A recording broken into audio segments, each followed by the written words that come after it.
The Coral Charm Peony is such an iconic flower, and it's one of my most highly requested paper flower templates. So let's learn how to make one from crepe paper. I have a template available on my website in both PDF and SVG formats. The link will be in the description box below. So go ahead and grab that, and then let's get started making a Coral Charm Peony. We're going to start by gathering our materials. You'll need some protection for your workspace. I'm just using regular printer paper here. You'll need crepe paper. I recommend either the German heavyweight or the Italian 140 gram. If you plan to colour your peony like I am, then you will need white, or you could switch this for a yellow if not. You'll want a green for the leaves and then a petal colour.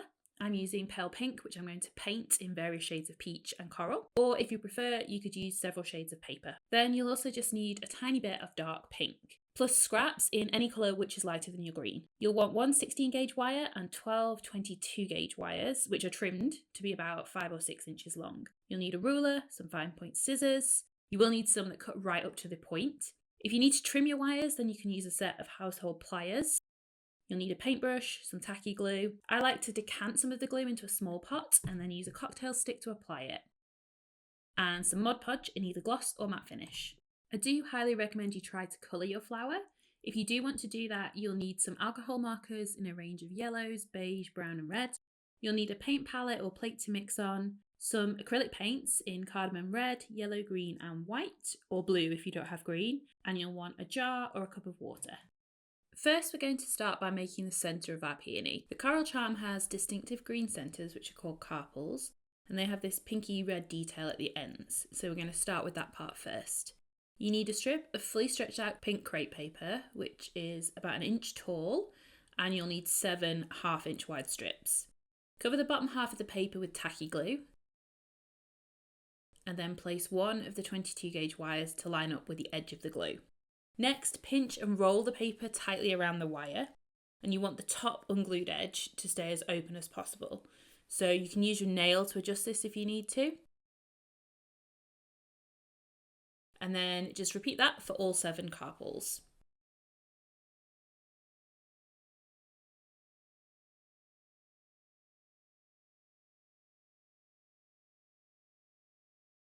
Next, we're going to add some bulk to create the shape of the carpel. You can do this with any crepe paper, so it's a really good way to use up your scraps. Just make sure that the outer pieces are a lighter colour than the green that you're going to use for the outside of the carpel, so that the colour doesn't show through.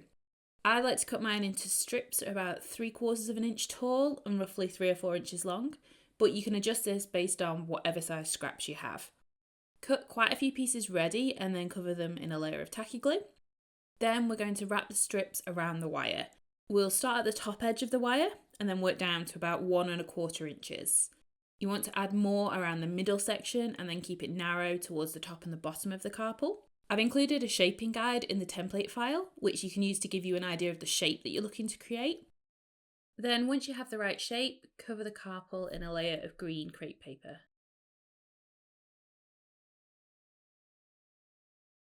Then use your thumb and index finger to bend the carpel so that it curves to one side. You also want to flatten the sides slightly. Again, refer to the shaping guide to make sure that you have this right. It's really important that you do this while the glue is wet though, otherwise you won't be able to shape it.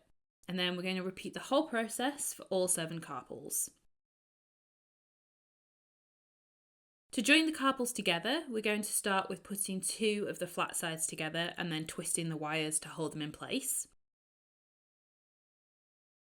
And then next we'll add in the 3rd carpel with the flat side facing into the centre.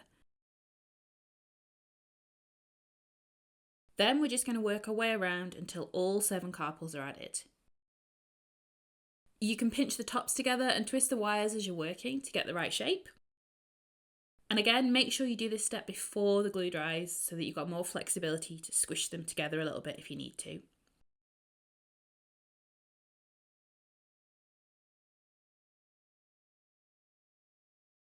Then we're going to take our 16 gauge wire and dip it into the tacky glue.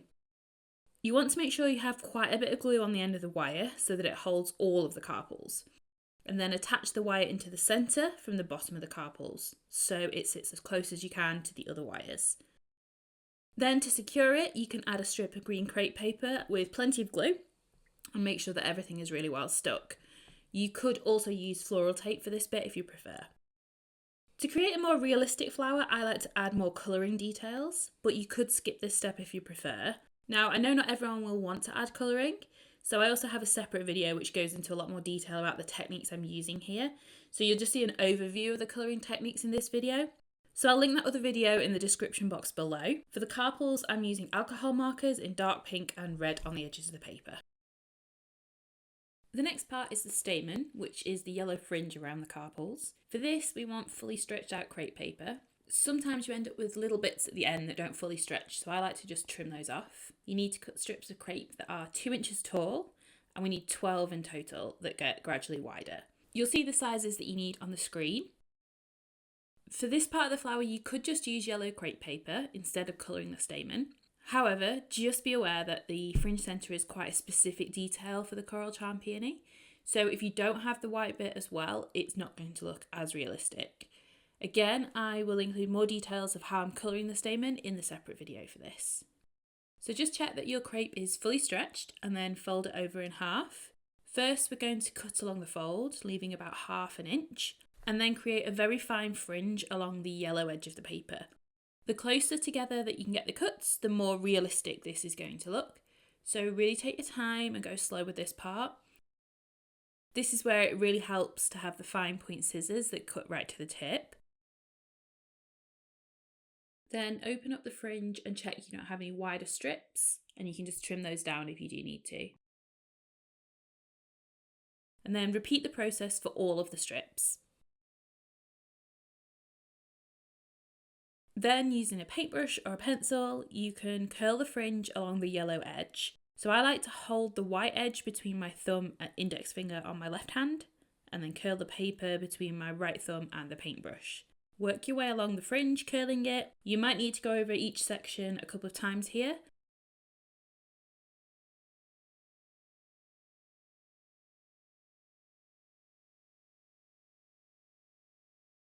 And then repeat that for all of the fringes.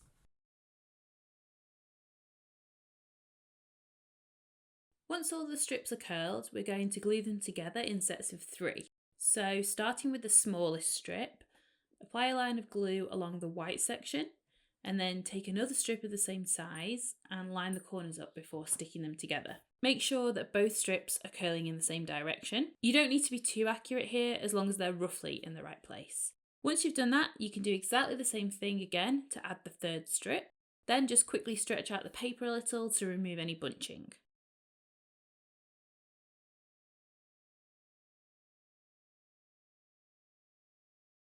While the glue is still wet, add another line of glue and then wrap the set of 3 strips around the carpel centre.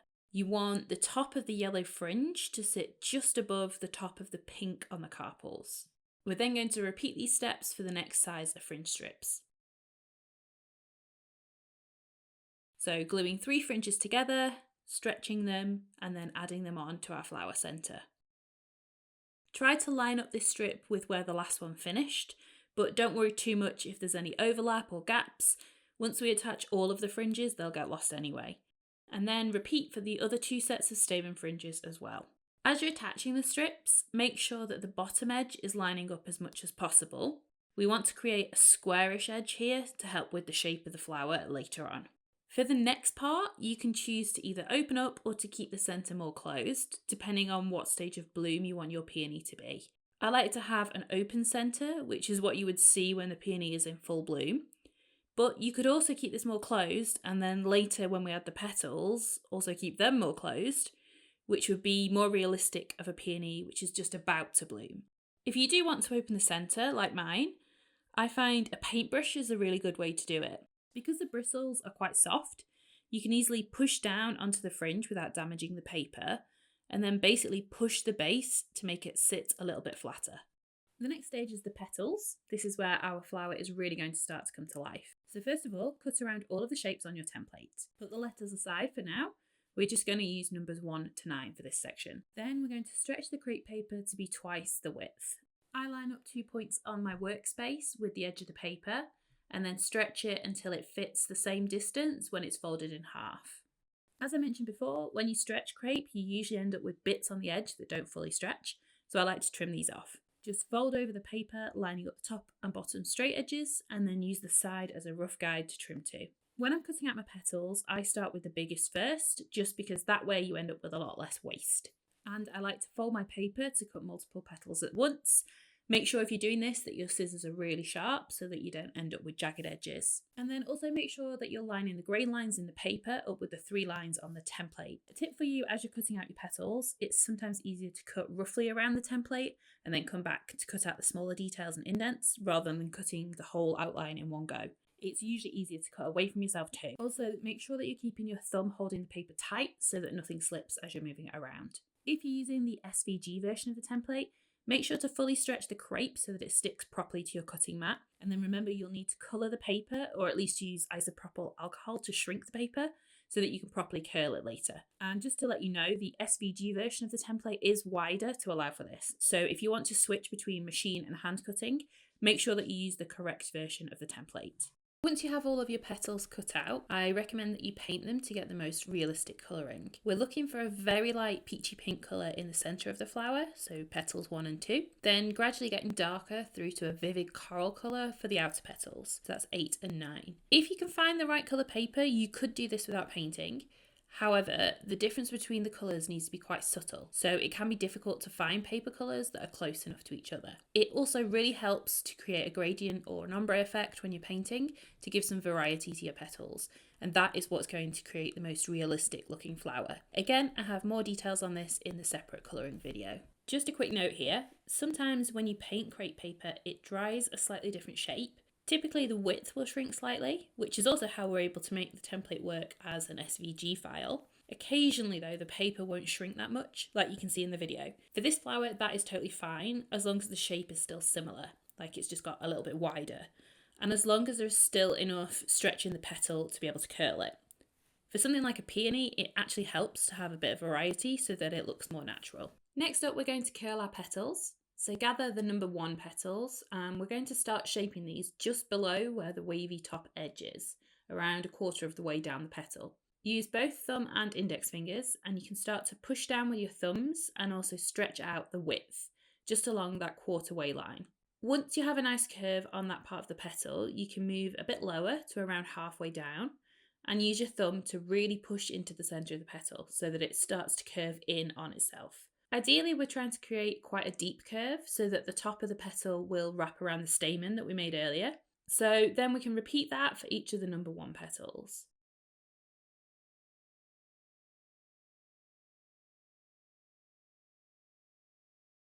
We're then going to add glue to the bottom of the petal to around 1/4 inch, which is where the petal naturally flattens out. Then when we attach it to the flower, the top of that glue should line up with the bottom of the stamen. And as you're positioning the petal, try to line it up so that it wraps around the top of the stamen. We can always open this up later if we need to, but for now it helps to keep it closed so that it's in the right position as the glue is drying. We can then repeat this for the next 2 petals. Try not to be too symmetrical as you attach these. I like to position them at 11, 1 and 5 if you were looking at a clock. For petal 2, the process is the same. However, we're going to add a little bit more detail to the very top of the petal. To do this, gently twist the paper backwards or forwards to create a bit of a frilly edge, and then curl the highest point of the petal in towards the centre.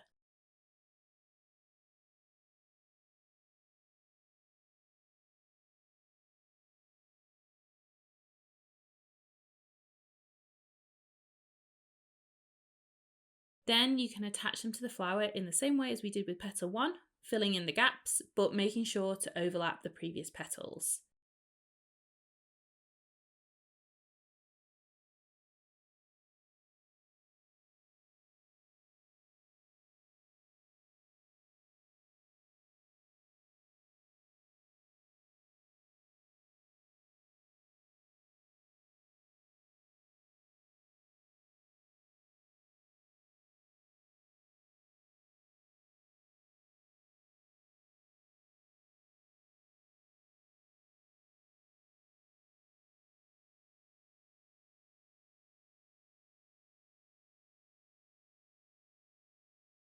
With petal 3, we're going to start by shaping the very top section.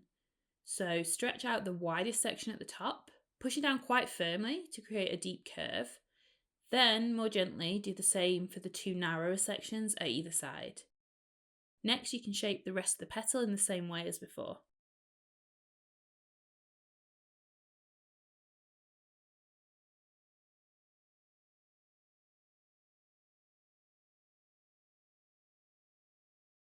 When we're attaching the petals, the key is to look for gaps or areas that are not looking as round. So always make sure to check the positioning of your petals from the top of the flower. And also make sure that you're overlapping the previous petals as you work. I find it helps to turn the flower upside down to attach the petal and then make sure it's properly stuck. But you do need to keep checking back on the top view to make sure that the overall shape is right too.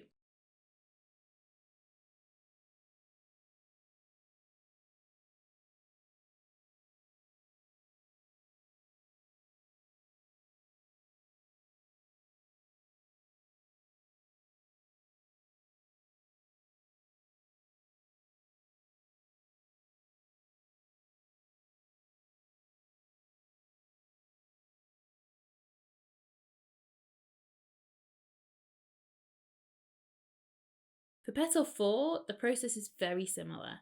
Curl the top 2 sections first and then move on to the rest of the petal. At this point, you can start to add glue slightly higher up and make sure that the bottom of the petal lines up with the bottom of the flower centre.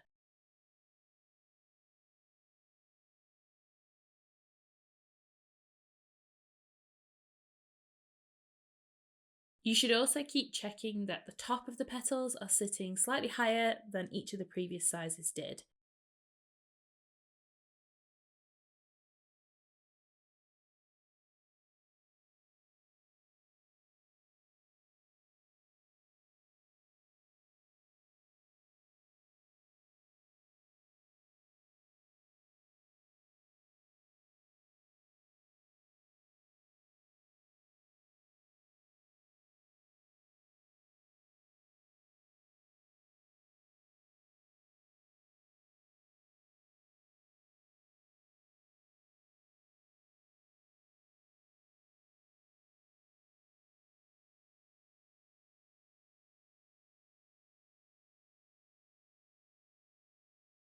Then repeat the steps for petal number 5.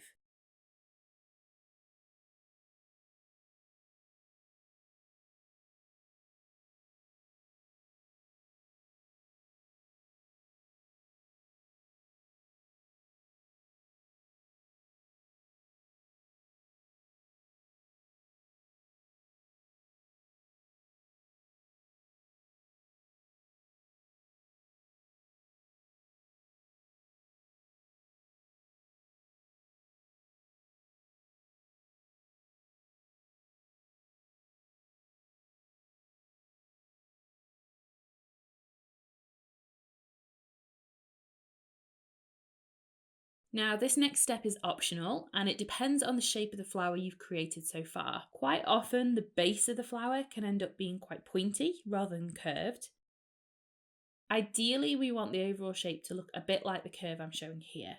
To help with that, you can add several layers of scrap crepe to create a shelf at the base, so there's a bigger area to add the next petals to. We're going to start attaching the petals at the very bottom of the base now, so we need to make sure that the base is wide enough to get a good hold on the petals. If you do want to do this step, make sure that your scraps are in a similar colour. You won't see them once we're finished, but I like to disguise them just in case. So use small strips of crepe and cover them in tacky glue. Then attach them to the very bottom of the flower first to create the shelf. They can overlap onto the sides. Once you have a sturdy base there, you can then add a bit more width to the sides of the base to make it a bit wider. So now, when we attach the petals, there's a good area for them to stick to.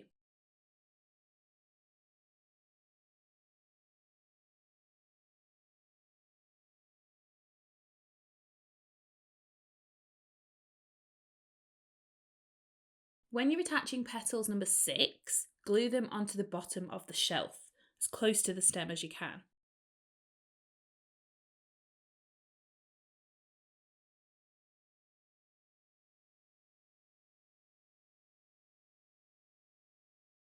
You'll probably need to hold the flower upside down at this stage until the glue is dried. I like to bend the stem to create a hook shape and then just hang the flower upside down until it's dry. A clothesline or the arm of an angle lamp actually work really well for this. For petals 7, work your way around the flower, closing the gaps. You should have enough petals here to almost completely hide the shelf we just created.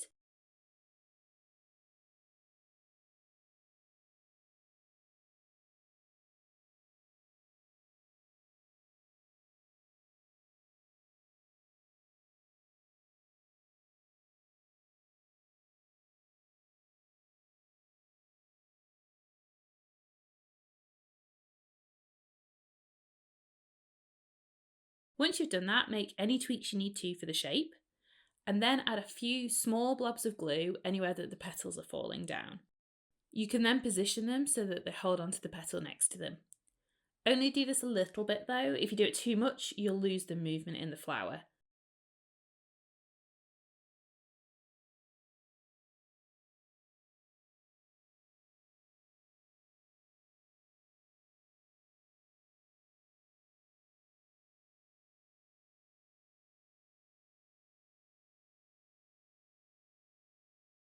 And then make sure to hang it upside down again to dry.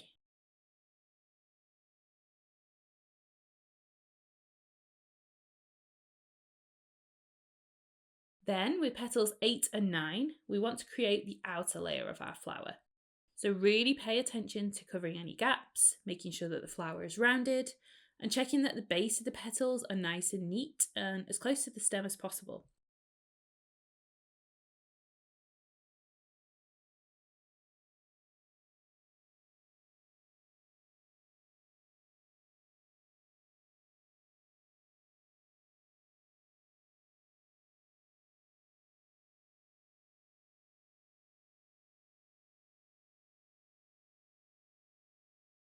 It's also a good idea to check the colouring of the petals are similar.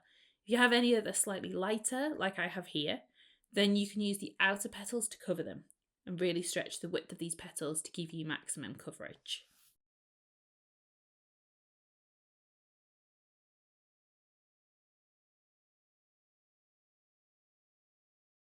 For the leaves and the sepals, we're going to start with fully stretched out crepe paper. So you do want to stretch the paper as much as possible.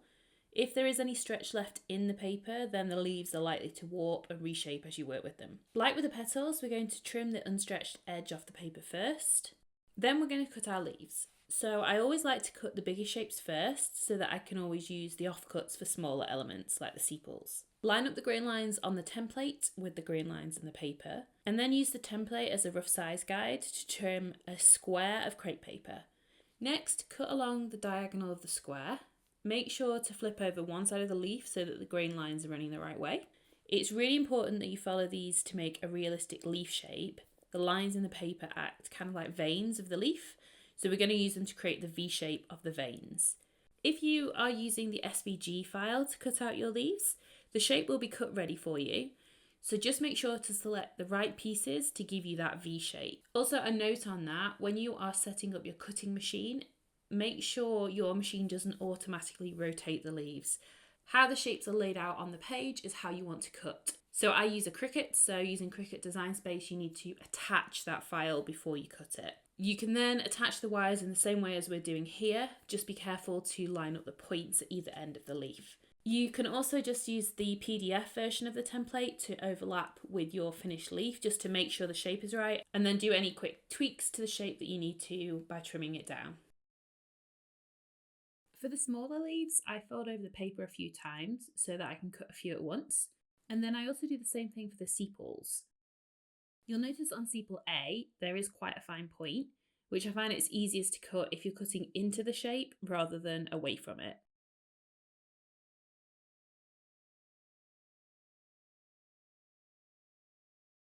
To create our leaves, we're going to add a thin layer of glue as close to the inside edge of the paper as we can. Again, just double check your grain lines here. Then take one of your 22 gauge wires and line it up close to the edge of the paper. Use your template as a rough height guide to make sure the positioning is right. You'll want to make sure that there's a bit of room between the top of the wire and the top of the leaf. Next, run a very thin line of glue along the front edge of the wire. You only need a really small amount here. And then use your thumbnail to wrap the paper tightly around the wire. Make sure that's really well stuck, and then add another line of glue, again right along that edge. Flip your paper over and then line it up with the edge of the other half of the leaf. Leave a little bit of an overlap here, just enough to cover the wire, so that it's sandwiched between the two pieces of crepe. Then just use your fingers to smooth down along the seam, making sure everything is really well stuck. Next, position your leaf template to line up with the bottom of your square, making sure that the point at the top of the leaf sits on the centre line. Then you can trim around the template to make your leaf shape. So I do like to add colouring details at this stage. I colour the edge of the sepals and also add details to the edge and centre of my leaves, both of which I do with alcohol markers. Then I also like to add a line of acrylic paint down the centre of my leaves to highlight the main vein on the leaf. Again, the details for how to do this step are included in the separate video. The next step is to cover the leaves with a layer of Mod Podge. You can use either the glossy or the matte finish for this, but for peonies I do prefer the gloss as their leaves are naturally quite waxy. Using a paintbrush, cover the top side of the leaf with a generous layer of Mod Podge, following the grain lines so that you can make sure it sits within the grooves of the paper and it's all covered. A little tip, I like to use spare wires to rest my leaves on while they're drying so that they don't stick to the surface below. Next up, we're going to shape the sepals. So starting with sepal A, push a dent into the underside with your fingers and stretch it slightly so that it curves away from you. Then roll and twist the point between your fingers. We're trying to create like a wiry feel here. You can then adjust the curve again if you need to. And then once you're happy with the shape, you can add a layer of Mod Podge to the coloured side, making sure to cover that wiry point too, as that's going to give it a bit more structure seeing as it is so delicate. And then repeat the process for sepals B and C, just focusing on curving them away from you and then covering in a layer of Mod Podge.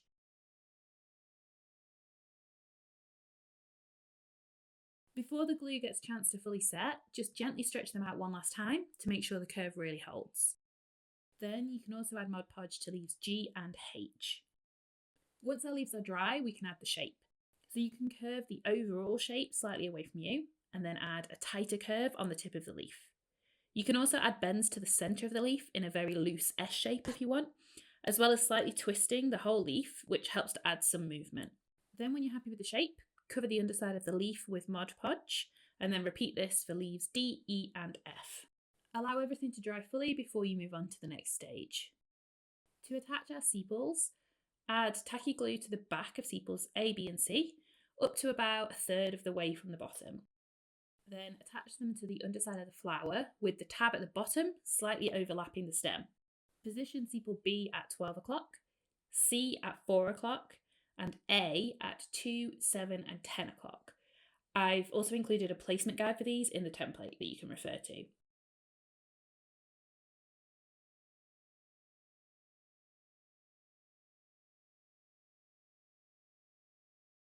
Next, take leaf G, flip it over so that the side with the Mod Podge on is underneath, and then curl the leaf away from you. Then twist the pointy end of the leaf slightly. For some of the leaves, you can also twist them a little bit more. Having a mix of both helps it to look a bit more realistic. Then you can add glue to the underside, so that's the side without the Mod Podge on, and attach the leaves in the gaps between the sepals. You can also go back in and twist the ends more once you've attached them if you prefer.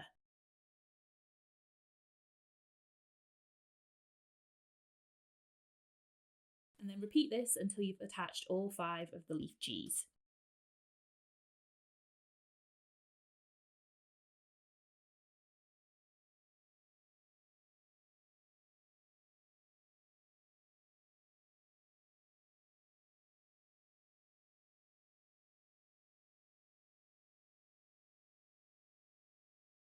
Peonies naturally have quite a thick stem, so to make it look more realistic, we're going to bulk out the thickness of our wire with scraps of crepe paper. Just like we did earlier, you can use any shape and size of scraps to do this, so it's really good for using up your leftover crepe paper. I like to cut mine into strips, cover them in tacky glue, and then wrap them around the stem until I'm happy with the thickness. Then add a layer in the green, which is our finished colour, but stop around 2 inches from the top of the stem. Add a slight curve to leaf H, then glue it onto the stem so it curves away from the flower. The top of the leaf should end up sitting around 1 inch below the flower. Then use another piece of green crepe to cover the base of the leaf and just ensure it's really well stuck.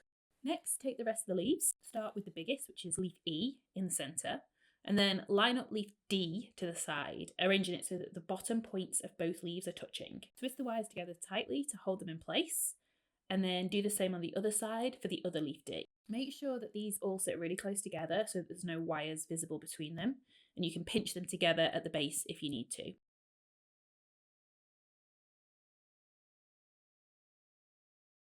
Then wrap the stem with a little bit of the green crepe. Taking leaf F, bend the wire right at the base of the leaf, and then wrap it around the stem, leaving a gap of about 1/2 inch, and then repeat this for leaf F on the other side too.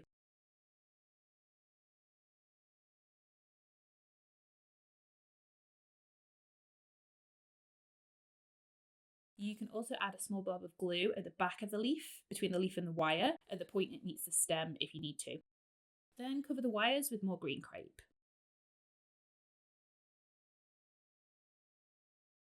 Now we're going to join our leaf onto the main stem. This will sit about 1.5 inches below our other leaf.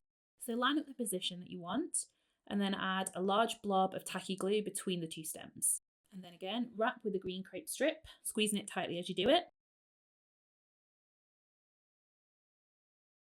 Then work your way down the rest of the stem, covering it in green crepe until you have a consistent thickness all the way down.